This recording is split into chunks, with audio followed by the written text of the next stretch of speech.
Friends, నా ఛానల్‌కి స్వాగతం అండి.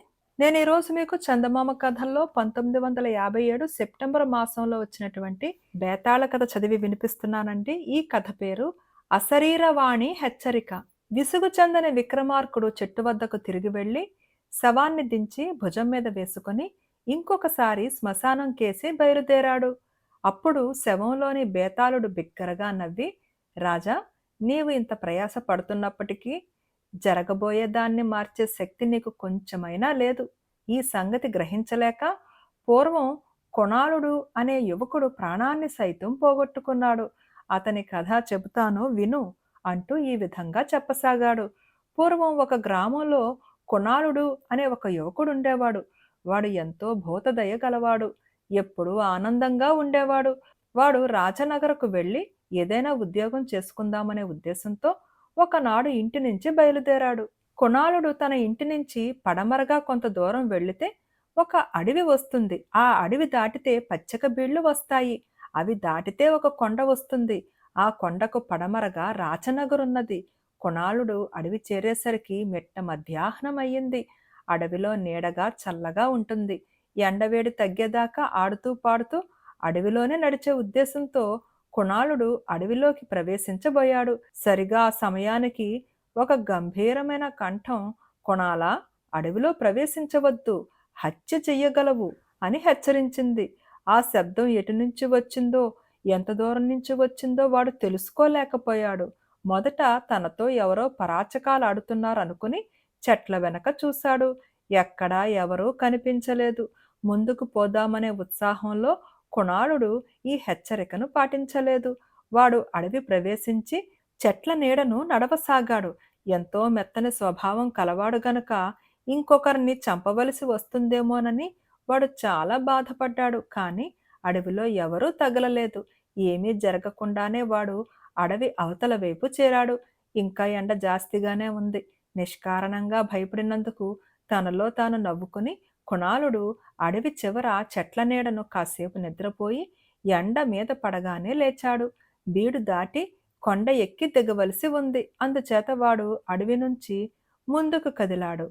పూర్వంలాగే మళ్లీ కంఠం వినిపించింది. కుణాలా, బీడు మీదకు వెళ్లకు, దేశానికి అరిష్టం తేగలవు. ఎవరు నువ్వు? నన్నెందుకిలా బెదిరిస్తావు? నీ మాట నేను నమ్మను. అడవిలో ప్రవేశిస్తే హత్య చేస్తానన్నావు. నేనెవరినీ హత్య చెయ్యలేదు అన్నాడు కుణాళుడు. హత్య చేశావు, నీకు తెలియదేమో. నీ పాదం కింద పడి ఒక పురుగు చచ్చిపోయింది అన్నది కంఠం. దానికి నేనేం చెయ్యగలను? అటువంటి పొరపాటు ఎవరి వలనైనా జరగవచ్చు. ఈ బీడు మీద ప్రవేశించినంత మాత్రాన నేను దేశానికి అరిష్టం తెస్తాననటం పచ్చి అబద్ధం అంటూ కుణాళుడు ముందుకు నడక సాగించాడు. వాడు కొండను చేరుకునేసరికి పొద్దుగూకిపోయింది. కానీ కొండ అవతల పగటి వెలుతురు ఇంకా ఎక్కువసేపుంటుందని వాడికి తెలుసు. అందుచేత వాడు కొండ ఎక్కనారంభించాడు. మళ్ళా అదే కంఠం గంభీరంగా పలికింది. "కుణాలా, కొండ ఎక్కకు, చచ్చిపోగలవు." కుణాళుడికి మండిపోయింది. "నన్నెందుకిలా భయపెడుతున్నావు? నీకు నేనంటే వేళాకోళంగా ఉందా? బీడు దాటాను. దేశానికి అరిష్టం తెస్తానన్నావు, తెచ్చానా?" అని వాడు కేకపెట్టాడు. "తెచ్చావు. నీవు బీడు దాటే సమయాన కొన్ని సీతాకోకచిలకలను బెదరగొట్టావు. అందులో ఒకటి చాలా బెదిరింది. అది రాచనగరు దాకా వెళ్ళి అక్కడ చెట్ల మీద గుడ్లు పెడుతుంది. అవి పొదిగితే వచ్చే ఆకు పురుగుల్లో ఒకటి గర్భవతిగా ఉన్న రాణిగారి మెడ మీద పాకుతుంది. వెంటనే రాణి కెవ్వున కేక వేసి పడిపోతుంది. ఆమె గర్భం కాస్త పోతుంది. రాజుగారికి మరి సంతానం కలుగదు. అందుచేత రాజుగారి తమ్ముడు రాజవుతాడు. వాడు పరమ దుర్మార్గుడై అరాచకం చేసి చివరకు శత్రువుల చేతుల్లో పెడతాడు. ఈ జరగబోయే అనర్థానికి నువ్వే కారకుడివి" అని కంఠం జవాబిచ్చింది.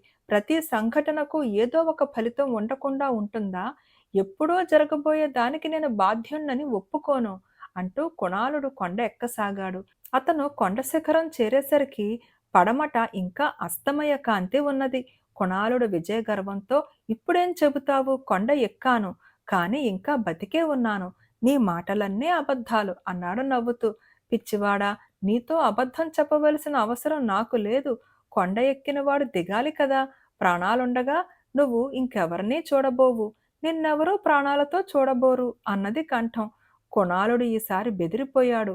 కమ్ముకు వచ్చే చీకటిలో కొండ దిగడం వాడికి ప్రమాదమని అనిపించింది. తెల్లవారేదాకా కొండ మీదనే ఉందామనుకున్నాడు. కానీ కొంచెం ఆలోచించాక భయపడటం అనవసరమని వాడికి తోచింది. ఎందుకంటే వాడితో మాట్లాడిన ఆ కంఠం అశరీరవాణిది. అయితే అది జరగబోయే సంగతి తెలిసి మాట్లాడుతున్నది. అప్పుడు తనకు చావు తప్పదు. అలాటప్పుడు చావు కోసం తాను తెల్లారిందాకా కాచుకుని ఉండనవసరం లేదు. అశరీరవాణి భవిష్యత్తు తెలియక మాట్లాడుతున్నట్టయితే అది చేసే హెచ్చరికను పాటించవలసిన అవసరం లేదు. ఇలా అనుకుని కుణాళుడు చీకటిలోనే కొండ దిగనారంభించి ఒకచోట కాలు జారి చాలా లోతున పడి చనిపోయాడు. తరువాత కొద్ది కాలానికి అశరీరవాణి చెప్పినట్టే రాణిగారి మెడ మీద ఆకుపురుగు పాకటము, ఆమె మూర్ఛ పోవటము, గర్భస్రావం కావటము, రాజుగారికి మరి పిల్లలు కలుగక రాజ్యం రాజుగారి తమ్ముడికి చెందటము, వాడు దుర్మార్గుడే అరాచకం కలిగించటము, రాజ్యం కాలక్రమాన శత్రువుల పాలు కావటము జరిగాయి. బేతాళుడి కథ చెప్పి, రాజా, నాకొక సందేహం కలిగినది.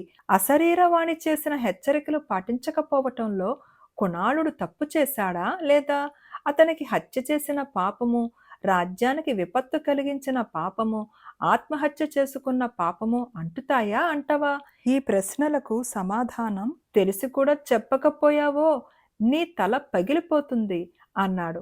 కుణాళుడు తప్పు చెయ్యలేదు. అతనికి ఏ పాపమూ అంటదు. అశరీరవాణికి భవిష్యత్తు తెలుసునే కాని దానిని మార్చే శక్తి ఎంత మాత్రమూ లేదు. ఉన్న పక్షంలో అది కుణాళుడికి హెచ్చరికలు చేయటమే కాకుండా భవిష్యత్తును కూడా సకాలంలో తెలిపి ఉండేది.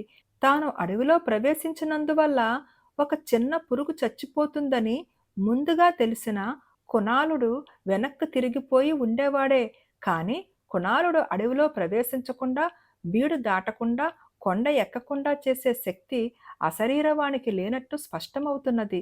అటువంటప్పుడు మానవమాత్రుడైన కుణాళుడికి పురుగును చంపకుండా, రాజ్యానికి అరిష్టం రాకుండా, తాను చావకుండా ఆపగల శక్తి ఉన్నదని ఎవరనగలరు?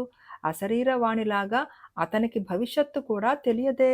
అందువల్ల ఏ విధంగా చూసినా కుణాళుడు పూర్తిగా నిర్దోషి అని విక్రమార్కుడు జవాబిచ్చాడు. రాజుకు ఈ విధంగా మౌనభంగం కలగగానే బేతాళుడు శవంతో సహా మాయమై మళ్ళీ చెట్టెక్కాడు. నచ్చిందా ఈ కథ? నా కథ నచ్చితే తప్పకుండా లైక్ చేయండి, షేర్ చేయండి అండ్ సబ్స్క్రైబ్ చేసుకోవడం మర్చిపోకండి. Thank you.